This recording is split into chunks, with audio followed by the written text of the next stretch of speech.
بسم الله الرحمن الرحيم وبه نستعين سبحانك لا علم لنا إلا ما علمتنا إنك أنت العليم الحكيم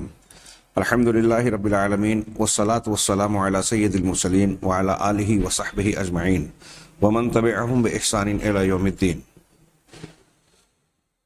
أعوذ بالله من الشيطان الرجيم. بسم الله الرحمن الرحيم.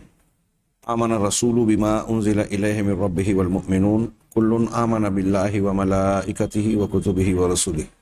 لا نفرق بين أحد من رسله وقالوا سمعنا وأطعنا غفرانك ربنا وإليك المصير. سامعین کرام، اسلامی شریعت کے علمی اعجاز کے ضمن میں بات انتہائی ادھوری ہوگی اگر اسلام کے ایک رکن اور بے مثال عبادت و عمل روزے کا تذکرہ نہ کیا جائے۔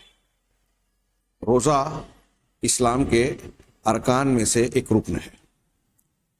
فرائض اسلام یا اسلام کی بنیادوں میں سے ایک بنیاد ہے۔ اس کی فرضیت، اس کے فوائد، اس کے احکامات قرآن و حدیث میں تفصیل سے موجود ہیں۔ اس کی فضیلت کے ضمن میں ایک مختصر سی حدیث میں یہ تذکرہ یہ مذکور ہے کہ ایک صحابی نے اللہ کے رسول صلی اللہ علیہ وسلم سے نصیحت اور رہنمائی کا مطالبہ فرمایا تو آپ نے ارشاد فرمایا علیک بالصوم، تم پر روزہ لازم ہے، روزے کو پکڑ لو، فإنہ لا مثیل لہا او لا مثل لہا، کہ روزے کی مثال، اس کی مثیل کوئی دوسری چیز نہیں ہے، یہ بے مثال عمل ہے۔ تو روزہ اگر ہم غور کریں عبادت و ریاضت کے اعتبار سے جہاں ایک اپنی مثال آپ عمل ہے، اللہ تبارک و تعالیٰ کے تقرب، اور دن بھر جب تک بندہ روزے کی حالت میں رہتا ہے گویا دن بھر عبادت اور اپنے پروردگار کی اطاعت کی حالت میں رہتا ہے۔ ہاں، روزے کی حالت مسلسل ہے، سو رہا ہو، جاگ رہا ہو، کام میں مصروف ہو، اگر روزے کی حالت میں ہے تو مسلسل اللہ تبارک و تعالیٰ کی عبادت کر رہا ہے عملاً براہ راست۔ ہاں، اور عبادت کے اعتبار سے جہاں یہ بے مثال عمل ہے، اگر غور کریں تو بعض فوائد اور جسمانی صحت کے اعتبار سے بعض بیماریوں سے بچاؤ، انسداد، اس کے تدارک اور روک تھام کے اعتبار سے بھی یہ عمل بے مثال ہے۔ یہاں روح الدین الاسلامی میں فوائد الصیام کے نام سے ایک عنوان قائم کیا اور روزوں کے چند فوائد کا ذکر کیا۔ یہ فوائد جو ہیں برسوں پہلے، متعدد سالوں پہلے بیان کیے گئے ہیں، بعد میں مزید تحقیقات ہوتی گئیں اور آج سال بسال روزے کے مزید بہتر سے بہتر اور نئے سے نئے فوائد سامنے آتے جا رہے ہیں۔ آئیے اسلامی روزے کے فائدے کا کچھ تذکرہ کریں۔ یہاں میں تمہید میں یہ بھی تذکرہ کر دوں کہ اگر آپ غور کریں تو دوسرے مذاہب کے یہاں بھی روزوں کا کچھ نہ کچھ تصور اور عمل پایا جاتا ہے۔ ہاں، ہندو مذہب میں بھی اپواس کے نام سے روزہ رکھا جاتا ہے، دیگر مذاہب میں بھی ہے، لیکن آپ دیگر مذاہب کے روزوں کو اگر دیکھیں اور اسلام کے روزے اور اس کے احکامات آداب کا ان کے احکام و آداب سے موازنہ کریں تو آپ کو یہ نظر آئے گا کہ اسلامی روزہ جو ہے وہ انتہائی معتدل، فطری، انسان کے لیے فوائد کا ضامن ہے، جبکہ دوسرے مذاہب کے روزوں میں یہ خوبی آپ کو نظر نہیں آئے گی۔ ہندو دھرم میں تو روزے کئی طریقے کے ہوتے ہیں، کچھ روزے اس طرح کے ہوتے ہیں کہ اس میں صرف اناج نہ کھایا جائے، ہاں، پھل فروٹ اور اناج غلے کے علاوہ دوسری چیزوں کا، دودھ کا، فلاں اور فلاں چیز کا استعمال کیا جا سکتا ہے۔ بعض مخصوص چیزوں کو چھوڑ کر روزہ رکھا جاتا ہے۔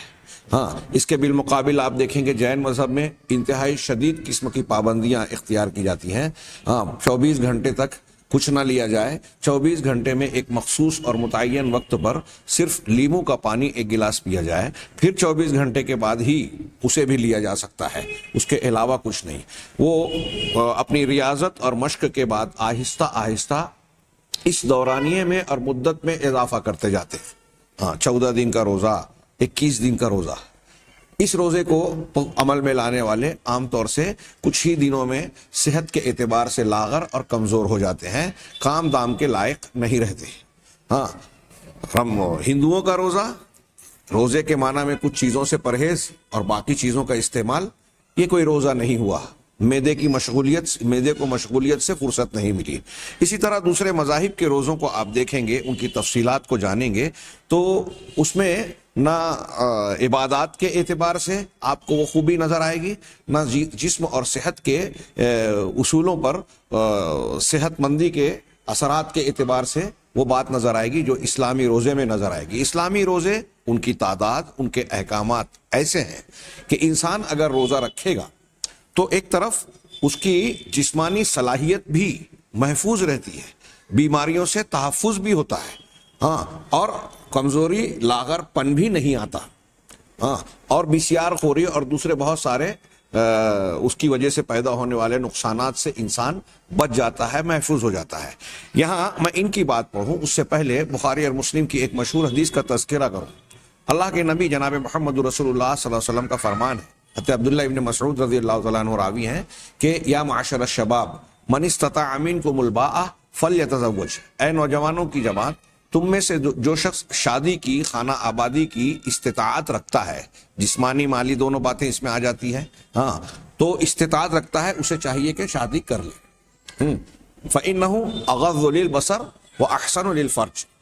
اس لیے کہ یہ آنکھوں کو، نگاہوں کو پست رکھنے اور شرمگاہوں کی حفاظت کرنے کا بہترین ذریعہ ہے۔ آنکھوں کو بے قابو ہونے اور شرمگاہوں کو آوارگی، اس سے بچانے کے لیے، آوارگی اور بد اخلاقی بدکاری سے بچانے کا سب سے بہترین ذریعہ یہ ہے کہ آدمی جائز طریقے سے نکاح کر لے، ازدواجی زندگی اختیار کر لے۔ ہاں، آگے اللہ کے نبی صلی اللہ علیہ وسلم نے ارشاد فرمایا کہ جو شخص اس کی طاقت نہیں رکھتا، فمن لم یستطع فعلیہ بالصوم، تو اس پر لازم ہے کہ وہ روزہ رکھے۔ فإنہ لہ وجاء، اس لیے کہ یہ اس کے لیے رکاوٹ ہے، ڈھال ہے، توڑ دینے والا ہے، شہوت کو توڑ دینے والا ہے۔ تجربات نے یہ بات بتائی کہ انسان جنسی اعتبار سے اگر مغلوب ہو رہا ہے اور اسے اپنے کردار میں بھٹک جانے کا اندیشہ ہے کہ وہ اگر موقع ملے گا تو زنا کا ارتکاب کر بیٹھے گا، ایسی صورتحال میں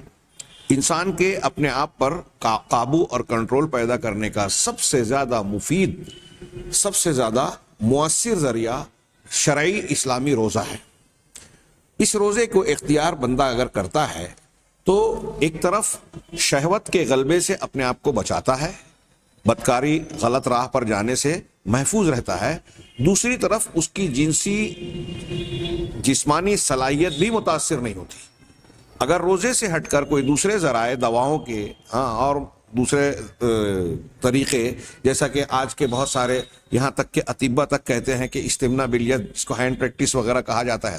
اس کا استعمال کیا جائے تو یہ انتہائی مضر ثابت ہوتی ہے، جنسی اعضاء کے لیے بھی اور نفسیاتی اعتبار سے بھی۔ غیر فطری عمل کرنے سے انسان کو تھوڑی دیر کے لیے انزال کے بعد ایسا لگتا ہے کہ میں مطمئن ہو گیا، لیکن سیکسول سیٹسفیکشن جسے کہتے ہیں، جنسی اعتبار سے اطمینان ہونا، سکون حاصل ہونا، یہ حاصل نہیں ہوتا، اس لیے کہ اس نے فطری عمل نہیں کیا۔ یہی وجہ ہے کہ غیر فطری عمل کرنے والے جب غیر فطری عمل کرتے ہیں تو دن بدن ان کی اس عادت میں اضافہ ہوتا ہے۔ سری عادت اس کو کہتے ہیں عام طور سے، اصطلاحاً یا مجازی اعتبار سے عادت سریہ، سری عادت، یہ خفیہ طور سے یہ ہفتے میں ایک دن، پھر 2 دن، پھر دھیرے دھیرے روزانہ، اور کبھی کبھی بعض لوگ جو جنسی مریض سے ہو جاتے ہیں وہ ایک دن میں کئی مرتبہ، جب قوت و شباب ہوتا ہے تو یہ عمل بار بار دہراتے ہیں، اور جب شادی کا موقع اگر آتا ہے تو اب جسمانی اعتبار سے اپنے آپ کو نااہل محسوس کرتے ہیں، کمزور محسوس کرتے ہیں۔ یہ بہت بڑا نقصان ہے، اور دیگر بہت سارے نفسیاتی، جذباتی، جسمانی نقصانات اس کے ہوتے ہیں۔ تو روزہ سب سے محفوظ اور سب سے بہتر طریقہ ہے شہوت پر قابو پانے کا۔ یہ اللہ کے نبی صلی اللہ علیہ وسلم کا یہ ارشاد بھی یہ بتاتا ہے کہ روزے کے جہاں اصل مقصود روزے کا اللہ کی عبادت، اللہ سے قربت ہے، اس سے اجر و ثواب کی امید ہے۔ ایک روزے کی فضیلت یہ بتائی گئی کہ 70 سال تک کے فاصلے تک انسان کو جہنم سے دور کر دیا جاتا ہے۔ یہ عام روزے کے بارے میں آتا ہے، وہ امامہ باہلی رضی اللہ تعالیٰ عنہ سے بخاری وغیرہ میں روایت ہے کہ اگر کوئی شخص اللہ کے راستے میں ایک روزہ رکھتا ہے تو اللہ تعالیٰ اسے 70 خریف جہنم سے دور کر دیتا ہے، یعنی 70 سالوں کے فاصلے پر۔ اتنی فضیلت شرعی اور دینی اعتبار سے ہے، اور یہ روزے کا اصل مقصد ہے۔ ضمنی طور سے اس روزے کے مقاصد میں نبی کریم صلی اللہ علیہ وسلم کا یہ فرمان اور بعض دیگر فرامین کہ اس کی کوئی مثال نہیں، اور دوسرے کچھ فوائد کے اعتبار سے جو تذکرہ کیا گیا، جب ہم اس کی تحقیق کرتے ہیں تو 1400 سال پہلے اسلام کی دی ہوئی اس تعلیم میں موجودہ دور کے بہت سارے امراض کا علاج اور ان سے بچاؤ کا راستہ ہمیں نظر آتا ہے۔ جدید سے جدید تحقیقات نے بتایا کہ بہت ساری نئی سے نئی بیماریوں کے لیے روزہ بچاؤ کا ذریعہ بنتا ہے۔ چنانچہ آپ غور کیجئے کہ اسلام نے بہت سارے بیماریوں سے بچانے کا جو انتظام بندوں کو کر کے دیا ہے احکامات کی شکل میں، تعلیمات کی شکل میں، اس میں سے ایک روزہ بھی ہے۔ اور یہ آج ایک درج ذیل یہاں جو انہوں نے آگے کچھ بیماریوں کا تذکرہ کیا، ان سے علاج یا حفظ ما تقدم، یعنی احتیاط علاج سے بہتر کے طور پر وقایا اور بچاؤ کا ذریعے کے طور پر ہم اسے استعمال کر سکتے ہیں۔ پہلے نمبر پر انہوں نے کہا اضطرابات الامعاء المزمنہ والمشروبہ بتخمر فی المواد الزلالیہ والنشویہ، کہہ رہے ہیں کہ آنتوں میں دائمی قسموں کا، مزمنہ دائمی، جو چیز جڑ پکڑ جائے، پرانی اور کہنا ہو جائے، اسے مزمن کہتے ہیں، مزمن بیماری، ہاں دائمی بیماری۔ تو ایسے آنتوں کے اندر اضطراب، دائمی قسم کا اضطراب، اب یہ آنتوں کا اضطراب تو ہم اس کو اضطراب بے چینی کو کہتے ہیں، ہم اس کو اردو زبان میں کہہ لیں آنتوں میں اینٹھن، آنتوں کی اینٹھن، ہاں، جس میں کہ کچھ زلالی اور مستی والے، ہاں، تخمر کی وجہ سے، یعنی جوش پیدا ہونے کی وجہ سے بعض نشہ آور مادے اور کچھ نقصان دہ مادے جو جسم میں رہ جاتے ہیں، آنتوں میں ٹک جاتے ہیں، اس کی وجہ سے جو اینٹھن وغیرہ پیدا ہوتی ہے، اس کے علاج کے لیے روزہ انتہائی کارگر عمل ہے۔ کہہ رہے ہیں کہ اس معاملے میں روزہ کامیاب ہوتا ہے، خاص طور سے جب دو کھانوں کے بیچ روزہ، خاص طور سے یہ بیماری کے علاج میں اس وقت جب دو کھانوں کے درمیان میں پانی کا استعمال نہ کیا جائے اور ایک کھانے اور دوسرے کھانے کے درمیان لمبا گیپ اور وقفہ ہو، جیسا کہ رمضان کے روزوں میں ہوتا ہے۔ یہ نمبر 1 کے تحت انہوں نے ذکر کیا۔ نمبر 2، بہت زیادہ بسیار خوری اور زیادہ کھانا کھانے کی وجہ سے اور کم حرکت اور کم ورزش کرنے کی وجہ سے انسان کے اندر جو وزن کی بڑھوتری ہوتی ہے، اس کا وزن بے ہنگم اور زیادہ تیزی سے بڑھ جاتا ہے۔ آج یہ بہت بڑا، پوری دنیا میں ایک بڑا مسئلہ ہے، اور یہ قیامت کی نشانیوں میں سے ایک نشانی ہے۔ بخاری کی بعض حدیثوں میں، بخاری مسلم کی، جہاں علامات قیامت اور اشراط الساعہ کا تذکرہ ہے، وہاں اس میں کہا گیا وَيَظْهَرُ فِيهِمُ السِّمَنُ، کہ لوگوں میں موٹاپا عام ہو جائے گا۔ یہاں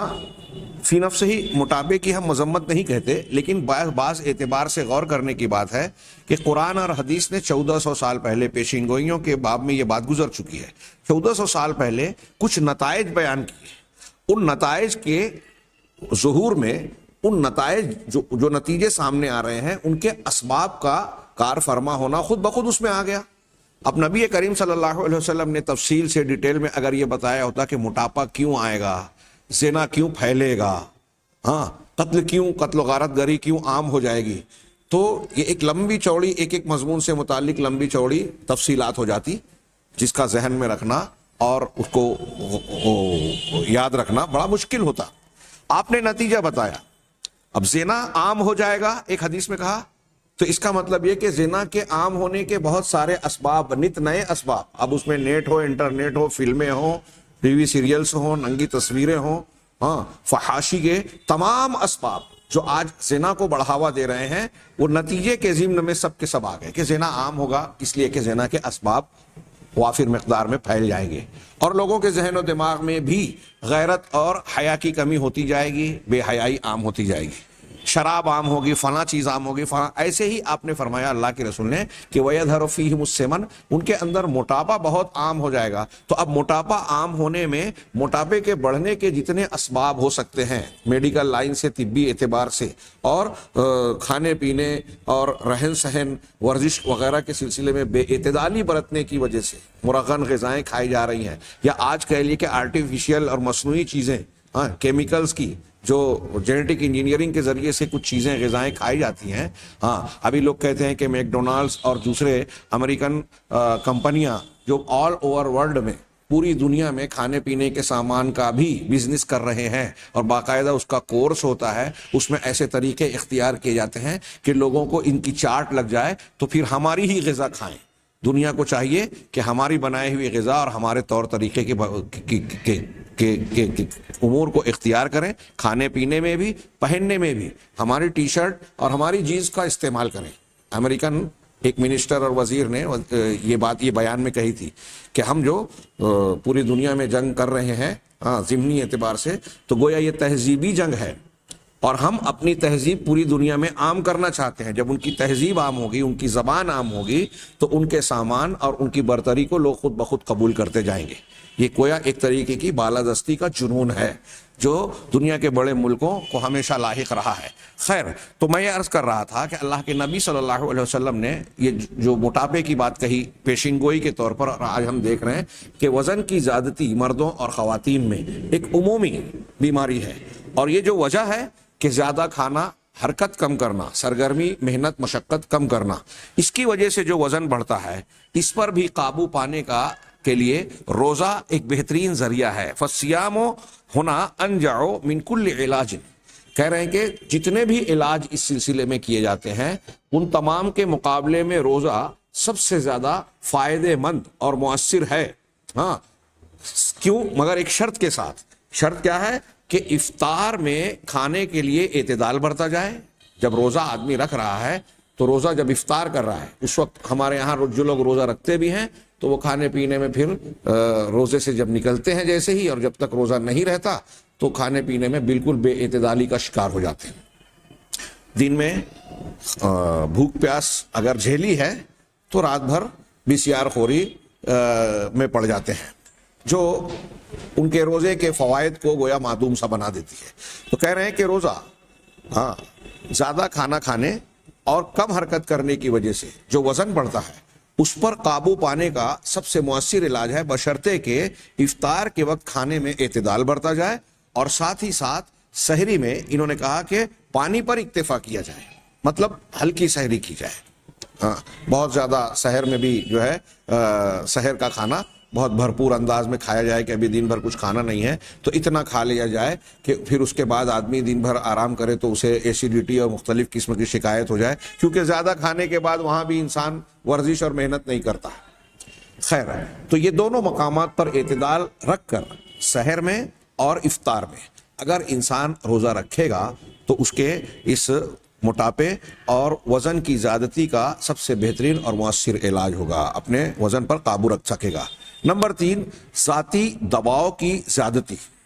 اپنے آپ پر جو دباؤ ہوتا ہے نفسیاتی اور دوسرے قسم کا, اس کی ذاتی. کہہ رہے ہیں کہ وَهُوَ آخِذٌ فِي الْإِنْتِشَارِ بِازْدِيَادِ الطَّرَفِ وَالْإِنْفِعَالَاتِ النَّفْسِيَّةِ. کہہ رہے ہیں کہ یہ خوشحالی میں بہت زیادہ ہونے,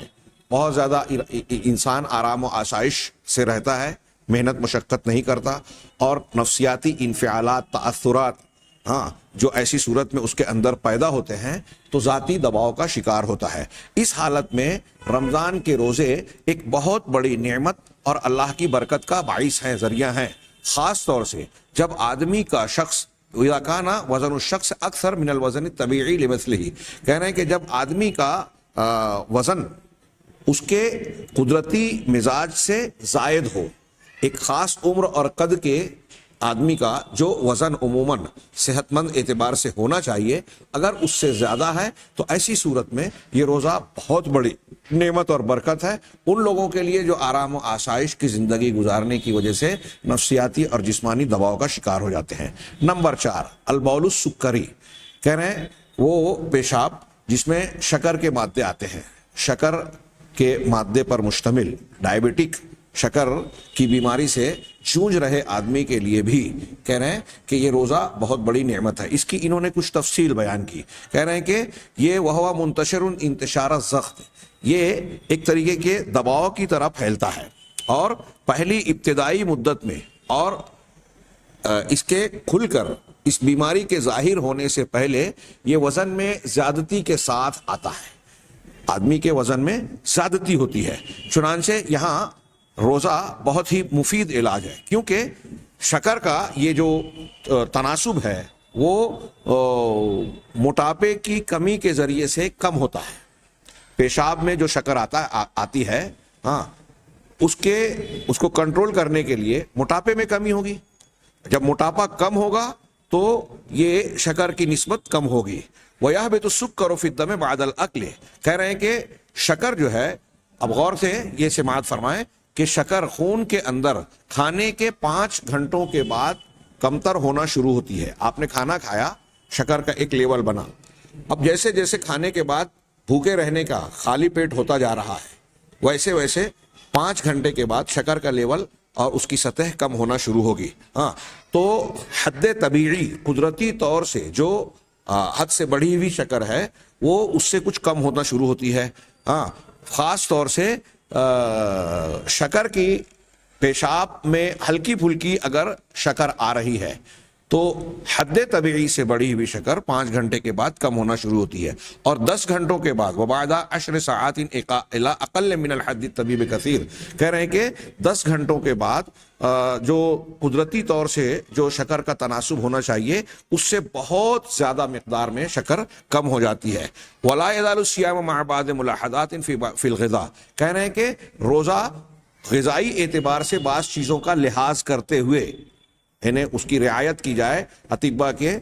ہدایات کے مطابق، کچھ خاص غذاؤں سے پرہیز اور خاص غذاؤں کا استعمال، اور پھر روزہ رکھا جائے۔ تو کہہ رہے ہیں کہ ایسے صورت میں کہہ رہے ہیں اہم علاج فی ھذا المرض، اس بیماری میں یہ بہت اہم علاج ہے، یہاں تک کہ انسولین کے سامنے آ جانے کے بعد بھی یہ بہت کارگر اور بہتر علاج ہے۔ لیکن مسئلہ یہ ہے کہ آج کی بے صبری دنیا روزے کے ساتھ ساتھ ان امور کی پابندی کے ساتھ علاج کرنے کے لیے تیار نہیں ہوتی، لہذا روزے کے منافع اور فوائد سامنے نہیں آتے یا وہ محسوس نہیں کر پاتے۔ خاص طور سے جب ایک انسان کا وزن طبعی اور قدرتی اعتبار سے بڑھا ہوا ہو، اور وہاں ولم یکن ہناک علاج لہذا المرض قبل الانسولین، اور جب انسولین سے پہلے اس بیماری کا کوئی علاج نہیں تھا، تو اس وقت بھی صرف اور صرف روزہ ہی، اسلامی روزہ، اسلام کا بتایا ہوا روزہ ہی اس کا علاج تھا۔ نمبر 5، التہاب الکلى الحاد والمزمن المصحوب بارتشاح وتورم، کہہ رہے ہیں کہ گردے کے اندر جو سوزش اور جلن ہوتی ہے، چھالے ہوں گردے میں، سوزش اور جلن ہو، تیز قسم کی اور پرانی سوزش جس میں ساتھ ساتھ کپکپاہٹ اور ورم بھی ہو، اس کے اندر ورم بھی موجود ہو، سوجن، اس کا بھی علاج، سب سے بہترین علاج روزہ ہے۔ نمبر 6، امراض القلب المصحوبہ بتورم،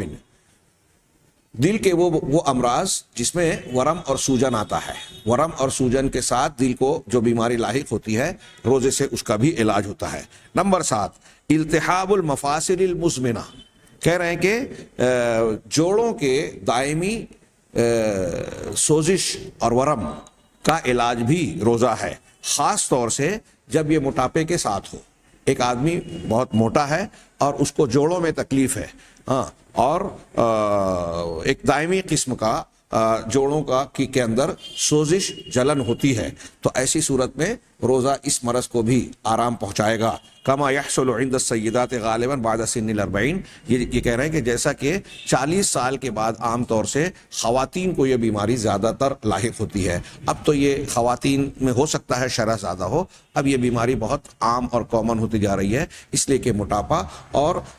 ایسی غذائیں جو کیمیائی مادوں سے انسان کے جسم کو بے ہنگم اور بہت زیادہ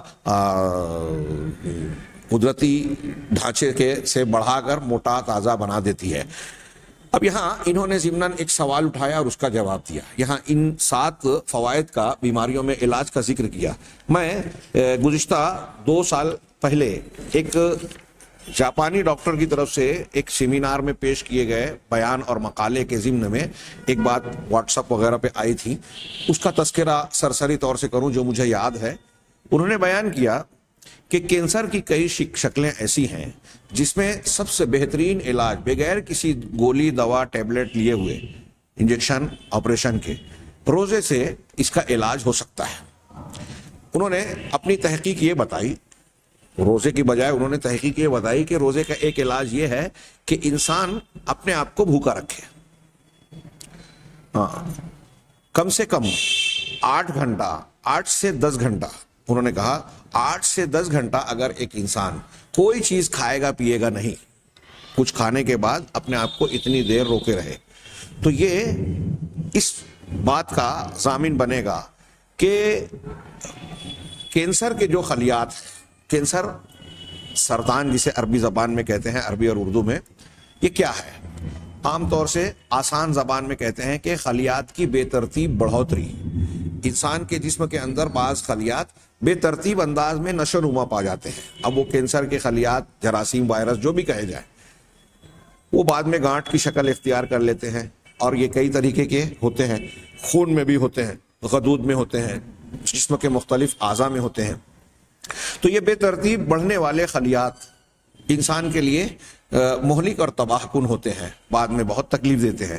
تو اس ڈاکٹر نے کہا کہ جب انسان 8 سے 10 گھنٹہ بھوکا رہے گا تو بھوک کی حالت میں کینسر کے ان خلیات کو اور دوسرے خلیات کو جب غذا نہیں ملے گی تو انسانی جسم کے اندر جو طاقتور خلیات ہیں، صحت مند، اور جو دوسرے اجزاء ہیں، وہ ان کینسر کے خلیات کو کھانا شروع کر دیتے ہیں. تو جب یہ کھائیں گے، ان خلیات کو کھانا شروع کریں گے، تو ظاہر سی بات ہے کہ خود قدرتی اعتبار سے جسم کے اندر موجود بہت سارے مادے یا خلیات، ان بے ترتیب خلیات جو بیماری کے ہیں، کینسر کے ہیں، ان کے خاتمے کا ذریعہ بن جائیں گے. تو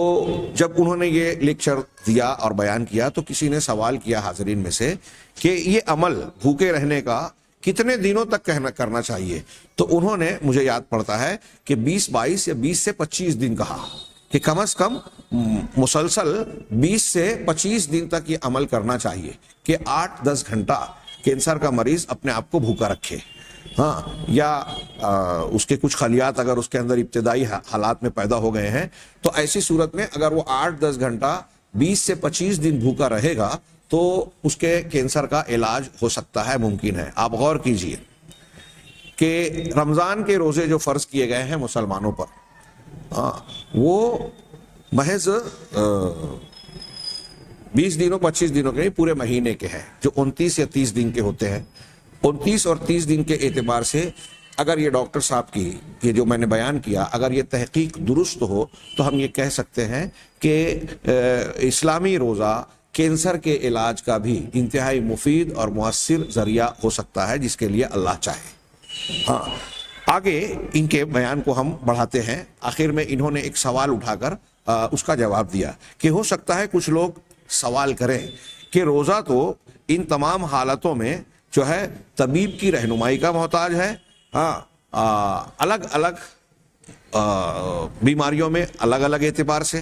ہاں، اور پھر وَالصِّيَامُ الَّذِي كُتِبَ عَلَى، اور وہ روزہ جو مسلمانوں پر فرض کیا گیا ہے یہ تو صحت مندوں پر فرض کیا گیا ہے. وَعَلَى الَّذِينَ يُطِيقُونَهُ فِدْيَةٌ طَعَامُ مِسْكِينٍ، اور پھر جو کہا گیا فَمَنْ كَانَ مِنْكُمْ مَرِيضًا أَوْ عَلَى سَفَرٍ فَعِدَّةٌ مِنْ أَيَّامٍ أُخَرَ. کہہ رہے ہیں جو مریض ہو، جو بیمار ہو یا مریض ہو، تو اس کی جو گنتی ہے مہینے کی وہ دوسرے دنوں میں پوری کر سکتا ہے، یہ رخصت دی گئی ہے. تو بیمار کو تو چھوٹ ہے، اور آپ یہ کہہ رہے ہیں کہ بیمار آدمی روزہ رکھے گا تو ٹھیک ہو جائے گا. ہاں، اسی طریقے سے بیمار آدمی کو روزہ رکھنا ہے یا نہیں رکھنا ہے، یا فلاں کس طریقے سے کون سی ساتھ میں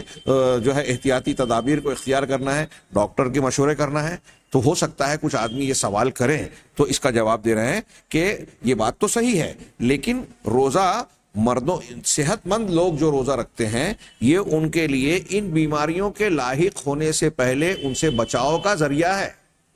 ایک صحت مند آدمی روزہ رکھتا ہے تو اسے اس کے امکانات ان بیماریوں میں پڑنے کے بہت کم ہو جاتے ہیں. وخصوصاً الامراض التي مر ذکرها، خاص طور سے وہ بیماریاں جن کا تذکرہ اوپر کیا گیا. وهذه الامراض كلها تبتدئ في الانسان تدریجیاً، یہ جتنی بیماریاں ہیں عموماً انسان کے اندر آہستہ آہستہ تدریجی طور پر شروع ہوتے ہیں، بڑھتے ہیں.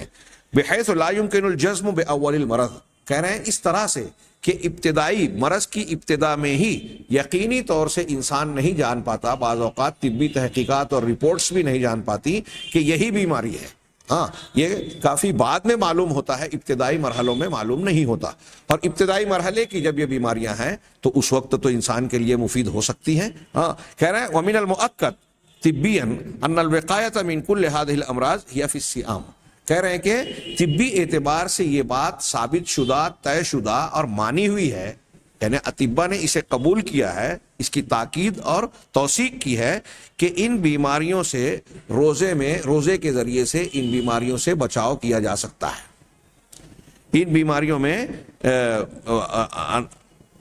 ان بیماریوں سے بچاؤ کا ایک ذریعہ، بہت بڑا ذریعہ روزہ ہے، یہ اطباء قبول کرتے ہیں۔ بلکہ کہہ رہے ہیں کہ بل ان الوقایۃ فعالۃ جدا، بلکہ یہ بچاؤ بہت ہی کارگر، مفید اور مؤثر ہے۔ قبل ظہور اعراض المرض بوضوح، بیماری کے کھلے طور پر ظاہر ہونے سے پہلے، کھل کر یہ بیماریاں ظاہر ہوں اس سے پہلے یہ علاج بہت ہی مؤثر اور بہت ہی بہتر ہوتا ہے۔ کہہ رہے ہیں کہ وقت ظہر باحصاءات لا تقبل الشک، کہہ رہے ہیں کہ ایسے اعداد و شمار ظاہر ہو چکے ہیں، سروے رپورٹس کی جا چکی ہیں، اور ایسے اعداد و شمار سامنے آ چکے ہیں جو شک کو قبول نہیں کرتے۔ کہہ رہے ہیں کہ ان زیادت السمن فی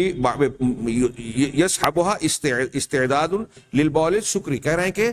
موٹاپے کی زیادتی اس کے ساتھ ساتھ جو ہے پیشاب، شکر والی پیشاب ہوتی ہے۔ اسی طرح سے وزیادت ضغط الدم ذاتی والتحاب المفاصل مزمن وغیر ذالک، کہہ رہے ہیں کہ ذاتی خون کا دباؤ، یعنی پریشر، خون کا دباؤ اس کا بڑھ جانا، اسی طریقے سے جوڑوں کا جو دائمی درد ہے، اور اس کے علاوہ جو دوسری بیماریاں ہیں، یہ ساری چیزیں آپ جانتے ہیں کہ یہ ایک لمبے عرصے سے ہوتی ہیں، ابتدائی مرحلے میں کم ہوتی ہیں، بعد میں آہستہ آہستہ بڑھتی ہیں۔ تو ابتدائی مرحلوں میں بھی روزے کے ذریعے سے ان میں فائدہ حاصل کیا جا سکتا ہے۔ کیسے کہ انسان ان کے ذریعے، روزے کے ذریعے سے وزن پر قابو پا سکتا ہے، جس سے کہ ان بیماریوں کی دوسروں کے بنسبت کے امکانات کم ہو جاتے ہیں۔ یہ چند فوائد روزے سے متعلق ہیں۔ حالانکہ اگر ہم تفصیلی گفتگو کریں، سائنسی اعتبار سے گہرائی میں جائیں، تو اس پر پوری کتاب لکھی جا سکتی ہے، اور یہ چند امور، چند بیماریوں کا ذکر ہے، ایسے بہت سارے امور ہیں جو تجربات اور تحقیقات میں آ چکے ہیں، اور ہمارا یہ بھی ایمان ہے کہ ابھی کئی امور ایسے ہیں جو انسان کی تحقیقات میں نہیں آئے ہیں۔ یہ یقیناً اللہ تبارک و تعالیٰ کی شریعت کاملہ کا جہاں تشریعی معجزہ ہے، وہاں قرآن اور حدیث کا علمی سائنسی معجزہ ہے، اور اسی بنیاد پر یہ کہنا کوئی شک نہیں ہے کہ اسلام سب سے زیادہ تر و تازہ، انسان کے لیے سب سے زیادہ مکمل، سب سے زیادہ مفید اور سب سے زیادہ سائنٹیفک مذہب ہے۔ اللہ تعالیٰ ہمیں صحیح دین کو قبول کر کے اس پر عمل کرنے کی توفیق دے۔ وآخر دعوانا ان الحمد للہ رب العالمین۔